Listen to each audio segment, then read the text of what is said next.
તો જેવી રીતે આપણે જાણીએ છીએ કે માણસ તમે ગ્રહણ જે છે જાણકાર છે તો એટલે કઈ રીતે જેવી રીતે લોકો એમ કહે છે કે આ ગ્રહ તમને ના નડે છે આના પર બીજું તમારું કામ બહુ સરસ વાત આપણે કે આજના જમાનામાં જેટલું સાયન્સ આગળ વધ્યું છે એ પ્રમાણે બધાને એમ લાગતું હતું કે આપણી ભારતીય સંસ્કૃતિમાં આવેલું જ્યોતિષ બહુ જ નીચે આવી જશે.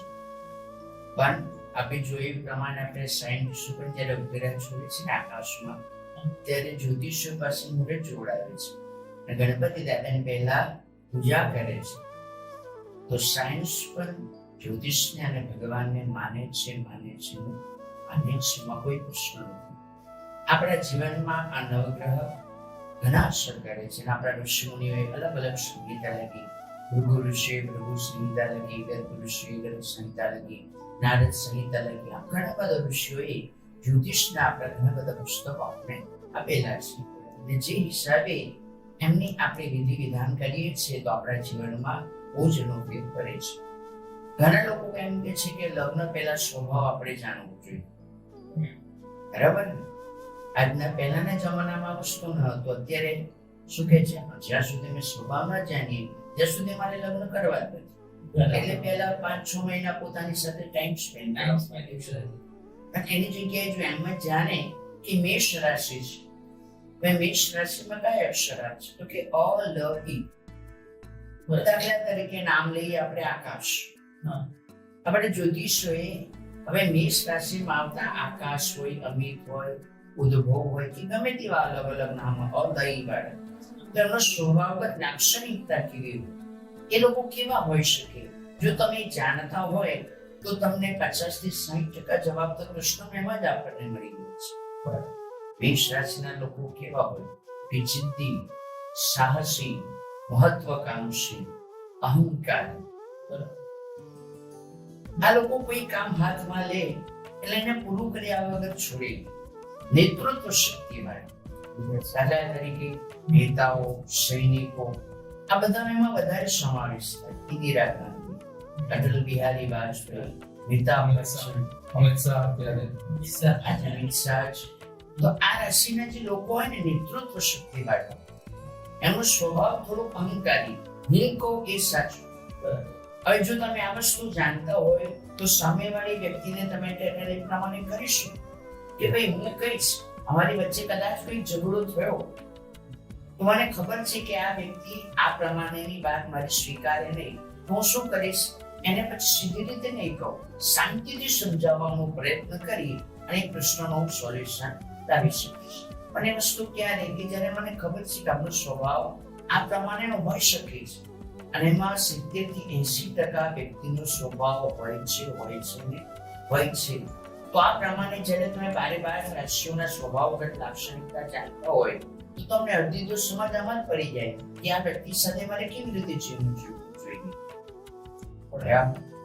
એ જ પ્રમાણે આજની આપણી યુગની ઘેલ છે વધારે છે વિદેશોમાં. ભારત છોડવું છે, બધાને ભારતમાં રહેવો નથી. ફાઇલ મૂકે, ફાઇલ અટકી જાય એટલે પછી જ્યોતિષ પાસે જાય.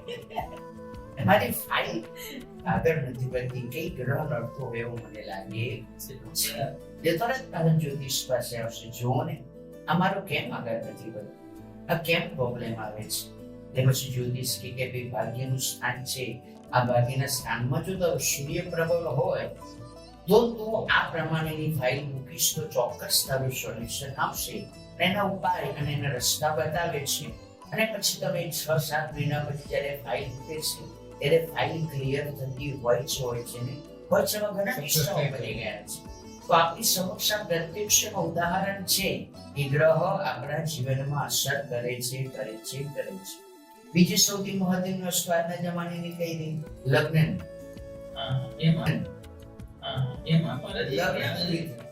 મંગળ નડે છે, આ માંગલિક છોકરી જોઈએ, એટલે આ વસ્તુ વિશે થોડું સમજાવો કે એનું શું મહત્વ છે. સરસ કવિ પ્રમાણે કે મંગળ ગ્રહ એ શું છે? આમ તો જ્યોતિષમાં એને પાપ ગ્રહ માનવામાં આવ્યો છે.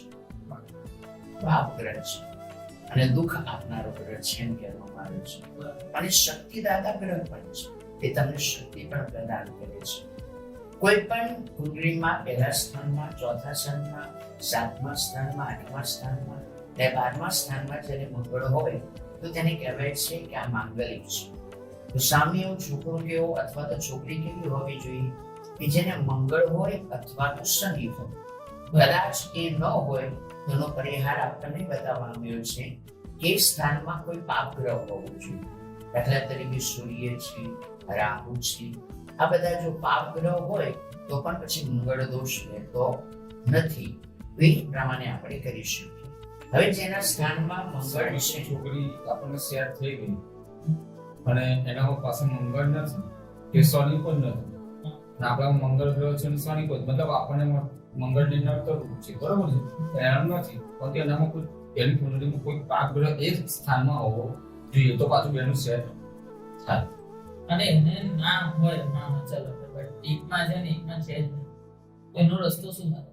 મેં આપને કહ્યું એ પ્રમાણે કે આમાં મંગળ શનિ હોવું ફરજિયાત છે. ના હોય તો કોઈ પાપ ગ્રહ હોવો જોઈએ, અને જો ન હોય તો મારા હિસાબે યોગ્ય નથી કરવું. આપણી જ્યોતિષ એમ કહે છે કે આમ હોય તો કોઈની મૃત્યુ થવાની એક શક્યતા વધી જાય છે, કાં તો વિચારો એક સાથે મેળ બેસતા નથી તો છૂટા થવાની પણ શક્યતા વધી જાય છે. તમે 100% એમ ન કહી શકો, કોઈ પણ વ્યક્તિ 100% રિઝલ્ટ આપતું નથી, પણ 70 થી 80% એવી ઘટના બનતી તમને જોવા મળે છે કે આ પ્રોબ્લેમ થાય છે અને આ વસ્તુ થાય છે. તેનો ઉપાય કરવો વધારે ફરજિયાત છે, અને હોય એ વધારેમાં વધારે બેસ્ટ છે. બીજું કે મંગળ જો હોય તો છોકરા કે છોકરીનું લગ્ન 22 વર્ષ સુધી પૂરેપૂરી થવાની શક્યતા છે, અને કદાચ ન થાય તો 27 થી 31 વર્ષ દરમિયાન થવાની શક્યતા રહેતી હોય છે. 23 થી 26 દરમિયાન ઘણા બધા ઉપાયો કરીએ છીએ અને રિઝલ્ટ બહુ જ ઓછું મળતું હોય છે. જેના મંગળ હોય એ 27 31 માં 100% થઈ જાય, પણ એ પહેલા તમે ગમે તેટલો પ્રયત્ન કરો, ભાગ્ય જ એના બીજા ગ્રહો પ્રબળ હોય તો વસ્તુ બને છે, બાકી નથી બનતી. એના માટે તમારે મંગળનો ઉપવાસ કરવા પડે, ગણપતિ દાદાની પૂજા કરવી વધારે ઉત્તમ છે. ગણપતિ અથર્વશીર્ષ કરો, દર મંગળવારે લાલ ગાય હોય તો લાલ ગાયને તમે રોટલી ઇત્યાદિ જે ઘણી હોય વસ્તુ બનાવી ખવડાવી શકો. આપણા કુળદેવીની ઉપાસના કરો. ગણપતિ દાદાની પૂજાનું વિશેષ મહત્વ. મંગળ ગ્રહના ઉપવાસ થતો હોય તો મંગળવાર કરવા જોઈએ, અને ત્યારબાદ તમારે આ વસ્તુ કરવાથી એ વસ્તુ ક્યારે કરવી જોઈએ? 22 વર્ષ પહેલા. આપણે 23મા વર્ષે કરીને એમ કે 24મા વર્ષે મારું લગ્ન થઈ જવું જોઈએ તો વસ્તુ શક્ય નથી. અમુક દવા માથું દુખતું હોય ત્યારે દવા કરવી જોઈએ, પછી આપણે છે કેન્સરના લાસ્ટ સ્ટેજ પર આવી જઈએ હવે મને કહો કેન્સર મટાડી દો, તે કેવી રીતે મટી શકે? તો આ બધા ગ્રહો આપણી પર અસર કરે છે અને પ્રત્યક્ષ ઉદાહરણ તમને જોવા મળે જ છે. 10 માંથી 6 વ્યક્તિ એવી હશે કે જેને આ પ્રમાણેની વિધિ કરી હશે અને વિદેશ ગયો છે, કાં તેનું લગ્ન થઈ જ ગયું હશે. તો એનો અર્થ એ છે કે ગ્રહોનું આપણા જીવનમાં અસર થાય છે ને એના સિવાય તમે સૂર્યગ્રહનું કોઈ વિશેષણ કરો, એનું શું મહત્વ? સૂર્ય ગ્રહ, સૂર્ય આત્માનું કારણ છે. આપણા સ્વભાવ, આપણું શરીર કેવું દેખાય એ બધું સૂર્યને આધારે આપણને ખ્યાલ આવે. કયા કયા રોગ આપણને થઈ શકે, નેત્ર વિકાર, શારીરિક રોગ, માનસિક રોગ, આ બધું પણ સૂર્યથી આપણને ખ્યાલ આવતો છે. પિતા પુત્રનો સંબંધ કેવો હોય છે એ પણ સૂર્ય ગ્રહની દ્રષ્ટિથી આપણને જોઈ શકીએ છીએ. સૂર્ય એટલે શું? પાપ ગ્રહ. એને પણ આપણું જ્યોતિષશાસ્ત્ર પાપ ગ્રહ કહે છે. સૂર્ય એટલે ગરમ. જેના સ્થાનમાં સૂર્ય હોય ને, જો તમે બહુ જ ગુસ્સો આવે ને, ગરમી એટલી બધી નાની નાની વાતમાં ગુસ્સો આવી ચીડચીડી એ પોતા પર કંટ્રોલ ના રાખી શકે. એટલે જેનું સૂર્ય પ્રબળ હોય એ જીવનમાં આગળ પણ વધે છે અને સાથે સાથે ગુસ્સાને લીધે પાછળ પણ વધે છે. એટલે એનું પણ તમારે નિરાકરણ કરવાનું હોય. તેના માટે ઘણા લોકો સૂર્યના ચંદ્રની વિધિ ધારણ કરી શીતળતા પ્રાપ્ત કરવાની એ તમે જોયું હશે. બીજી એનું ગુસ્સો ઓછું નથી થતો. અથવા તો સૂર્યનારાયણ ભગવાનને તમે અર્ઘ્ય આપશો, તાંબાના લોટામાં પાણી લો, સવારે ઉઠો, નહીં રીમ સૂર્યાય નમઃ અથવા તો ગાયત્રી મંત્ર બોલતા બોલતા આમ તમે કરો, તમને 100% રિઝલ્ટ મળે છે ને મળે જ છે. એના સિવાય જેમ કે તમે કીધું કે આ જો મંગળ જે પેર હોય છે તો એમાં ગાયને રોટલી ખવડાવે. આપણામાં જે હિન્દુઓમાં જે પહેલાથી ચાલતું આવ્યું છે કે જે પહેલી રોટલી બનાવે છે તો ગાયને ખવડાવવાનું છે, તો એ આનાથી કનેક્ટેડ છે કે અલગ છે? આ બંને વસ્તુ અલગ છે. ગ્રહની વસ્તુ અલગ છે કે જે આપણને માંગલિક હોય એની કુંડળીમાં, ને પેલું આપણો ધર્મ કહે છે કે ગાય અને કૂતરાનું પહેલા અલગ કાઢવું જોઈએ. ગાય આપણા શાસ્ત્રમાં માં એને કહેવામાં આવે છે. કેમ માં કહેવામાં આવે છે તમને ખ્યાલ છે? બધાને એમ કે 33 કરોડ દેવી દેવતાઓનો વાસ છે એમાં રહેલું છે. માનું શું? માં શબ્દ કેમ છે? 33 કોટી દેવી દેવતાઓ. તો સૌથી મહત્વની વાત શું છે ખબર છે? કે જ્યારે છોકરો નાનું હોય ને, એનો જન્મ થાય ને, ત્યારે શું હોય છે? દાંત હોય છે, નથી હોતા. દાંત નથી હોતા તો એ ખાશે કેમ? એ જેવી રીતે કેવી રીતે શકશે? એનું પેટ ભરવા કંઈક તો જોઈએ. તો તે વખતે આપણા માએ કુદરતી શક્તિ કોને આપેલી છે? માને આપેલી છે કે એના શરીરમાંથી શું નીકળે? ધાવણ નીકળે, હે ને? અને દૂધ પીને છોકરું મોટું થાય. અને જો કોઈને ન ધાવણ આવતું હોય તો તેના માટે ગાયનું દૂધ છોકરાને પીવડાવવામાં, જે પચવામાં બહુ જ હલકું હોય છે. તો આપણે માની ગાયને માં કેમ કહીએ છીએ? આપણને જીવન આપે છે. શું આપે છે? જીવન આપે છે. એના માટે મુખ્ય વસ્તુ આપણા માટે ગાય માં છે. એક એનું સારામાં સરળ તત્વ છે. એટલા માટે ગાયનું પણ આપણે સન્માન કરવું જોઈએ. બહુ હત્યા થવી જ જોઈએ. જે આપણને જીવન આપે એને આપણે મૃત્યુ આપે એનું કોઈ તર્ક તો ગાય માતા એ આપણા શાસ્ત્રમાં, સનાતન ધર્મમાં એના માટે જ એને માં કહેવામાં આવે છે. બધા દેવી દેવતાઓના વાસ બધા રહેલા છે, પણ મુખ્ય વાસ કયો? કે આપણને જીવન જીવાડે છે. એ સૌથી મહત્વની વસ્તુ છે. એના માટે માં કહે છે. અને આપે જે તર્ક કર્યો એ ગ્રહની દ્રષ્ટિએ અલગ છે કે ગ્રહ જે મંગળ છે એ આપણને તકલીફ કરાવે છે, અને એના સોલ્યુશન માટે લાલ રંગની વસ્તુ કંઈક ખવડાવવી પડે. જે ઘઉં લાલ આવે એની રોટલી લાલ રંગ બહુ જ મહત્વ છે. ઘણા લોકોને તમે સાંભળ્યું હશે, મોટા મોટા ક્રિકેટરો પણ લાલ રંગનું કપડું પોતાના ખિસ્સામાં રાખીને ક્રિકેટ રમવા જાય છે. જોયું હશે તમે ઘણી જગ્યાએ. ઘણા લોકોને ચંપલ પવિત્ર કલર પણ ગણાય છે અને પવિત્ર એને મગજને શાંત રાખે છે. એના મનમાં ભાવ આવી જાય કે આ વસ્તુ મારી પાસે છે ને, એટલે હવે મારું કશું થવાનું નથી. હું આ વાતમાં સક્સેસ થઈશ. તો એક હું આપે છે. તો આગ્રહ એ જ કરે છે. તમે અમિતાભ બચ્ચન જોશો, એ મુકેશ અંબાણી જોશો, તમે એમના હાથમાં જોશો ગ્રહની અલગ અલગ વિધિઓ એમને પહેરેલી હશે. એ કેમ છે? તો કે અમને વિશ્વાસ છે કે આ પહેરીશું ને તો અમને જે તકલીફ આવશે એનાથી સોલ્યુશન આવી જશે ને મળી જશે. તો એક સામાન્ય માણસથી માની ને મોટામાં મોટી વસ્તી પણ જ્યોતિષ શાસ્ત્રમાં અને ગ્રહમાં માને છે ને માને છે. એટલે જ આપણું શાસ્ત્ર આજે આટલું ટકી રહ્યું છે અને ગ્રહ આટલા ટકી રહ્યા છે. અને out of the box question પૂછીશ તમને. અત્યારે અયોધ્યામાં રામ મંદિર આપણું બની રહ્યું છે. 22 જાન્યુઆરીએ તે પૂજન કરવામાં આવી રહ્યું છે. એના વિશે તમારું મારે શું કહેવું છે? બહુ સરસ વાત કરી.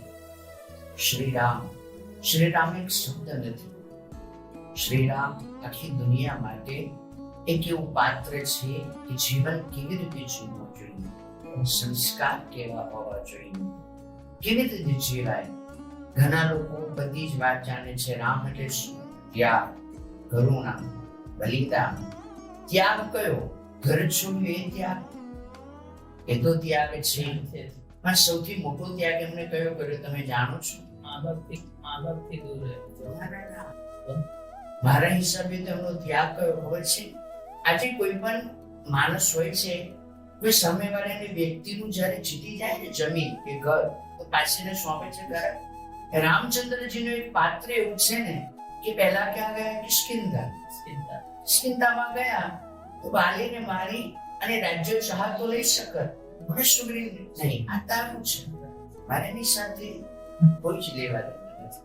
એ જ પ્રમાણે જે રાજ્યમાં ગયા એ રાજ્ય રામે શું કર્યું છે? પોતાના રાજ્યમાં નથી સમાવી લીધું, એમને એમનું રાજ્ય વાપસ આપી દીધું છે. આટલું મોટું છે એ પણ વિભીષણને આપી. એટલે આ એક એમની એવી વિશેષતા છે ને કે જેનાથી આપણા નરેન્દ્ર મોદી પણ કે છે વસુધૈવ કુટુંબકમ. અમે તો કોઈના પર ચડાઈ નથી કરવા માંગતા, અમે તો લોકોના હૃદય જીતવા માંગીએ છીએ. તો આ એમને પ્રેરણા ક્યાંથી મળી હોવી જોઈએ? શ્રી રામ. અમારું આપણે માનવું એવું છે કે આપણે સનાતન ધર્મનું કે આ મૂર્તિની પ્રતિષ્ઠા થશે, મંદિર બનશે અને પ્રતિષ્ઠા થશે, એ રામ રાજ્ય 100% આવશે. પાછું આવશે ચોક્કસ આવશે. અને આવું જ જોઈએ. આવવું જોઈએ. મર્યાદા, ત્યાગ, બલિદાન. આજે બે ભાઈઓ સાથે નથી રહેતા, ઝઘડા થાય છે. કેમ? તો પહેલાના જમાનામાં ભરતજી કહેલું આ રાજ્ય મારું નથી, મારા ભાઈ માટે છોડી દઈશ, મારું છે જ નહીં તો હું કેમ લઉં? ત્યારે આજના જમાનામાં શું થાય છે? નાનો ભાઈ કે મને મારો અધિકાર મળવો જોઈએ. આ સંસ્કાર જ્યારે તમે રામમાં જોશો ને, ત્યારે લક્ષ્મણજી અને રામજી જ્યારે ભેગા થયા હતા અને ભરતજી જ્યારે અમને પાછળ લેવા આવ્યા ને, ત્યારે લક્ષ્મણજીને ગુસ્સો આવ્યો, આ તો સેના લઈને આવ્યો છે, આ તો આપણને મારશે, આપણું બધું લઈ લેશે.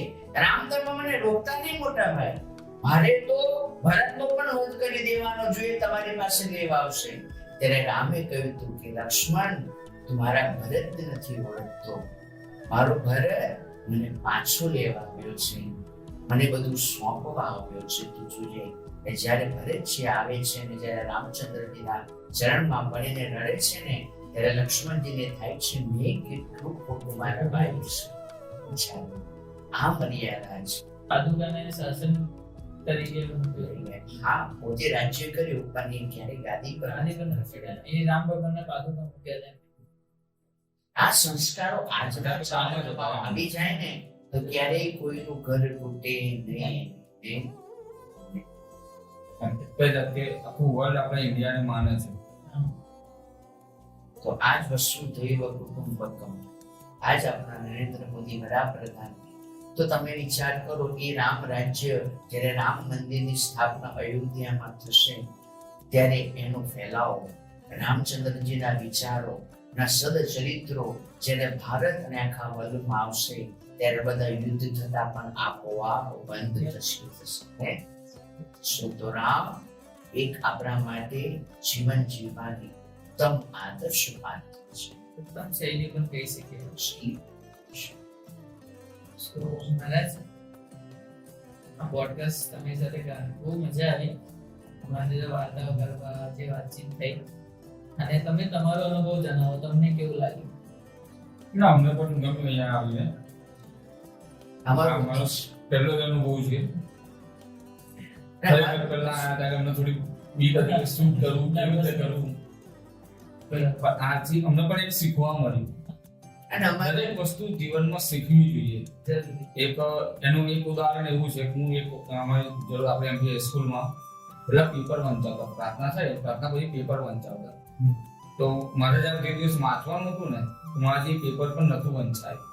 આપણું ગુજરાત સમાચાર પેપર પણ મારાથી મુખ્ય હેડિંગ વાંચવાના બધા 1500 છોકરા બેઠા હોય એમની અમને વાંચવાની મારી નહોતું વંચાયું. મારી બાજુમાં એક સાથે સાહેબ કરીને હતા, એમને મારું પેપર વાંચ્યું હતું.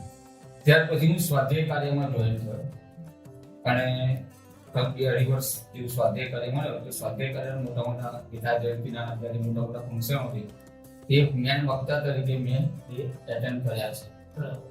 એટલે કંઈક કરવાથી, કંઈક નવું કરવાથી કંઈક નવું શીખવા મળે છે. શીખવું જરૂરી છે. બ્રાહ્મણનો ઉદ્દેશ્ય શું છે? આવે છે જ્ઞાન પીરસવું. તમારી સાથે આટલી મેં વાત કરીને અમારા જે અનુભવ તમને કયા નથી, અમને પણ લાગ્યું કે બે શબ્દ સાંભળી અને કોઈનું કદાચ જીવન સુધરે ને તો અમારું જીવન પણ એ સફળ છે ને. એટલે આ તમે બહુ જ ઉત્તમ કામ કરી રહ્યા છો. બહુ જ ઉત્તમ કામ કરી રહ્યા છો. બીજા જો હજુ પોડકાસ્ટ હશે તો અમે તમને જરૂર આમંત્રણ આપીશું. તો નિવેદન રહેશે કે તમે જરૂરથી આવો. હરી ઘણું શું થયું કે નવું કંઈ ચોક્કસ આપણે કરવામાં મન થશે. તમે આટલો ટાઈમ કાઢીને એની માટે તમારો ખૂબ ખૂબ આભાર. જય શ્રી કૃષ્ણ. જય શ્રી કૃષ્ણ. સો આ છે આપણો પોડકાસ્ટ ને. સો તમને જો અમારો વિડીયો પસંદ આવ્યો હોય તો જરૂરથી અમારી જે ચેનલ જે પેનલ હશે ચેનલની તો તમે એને લાઈક શેર અને સબસ્ક્રાઇબ કરી શકો છો. જય માતાજી, જય શ્રી કૃષ્ણ, જય શ્રી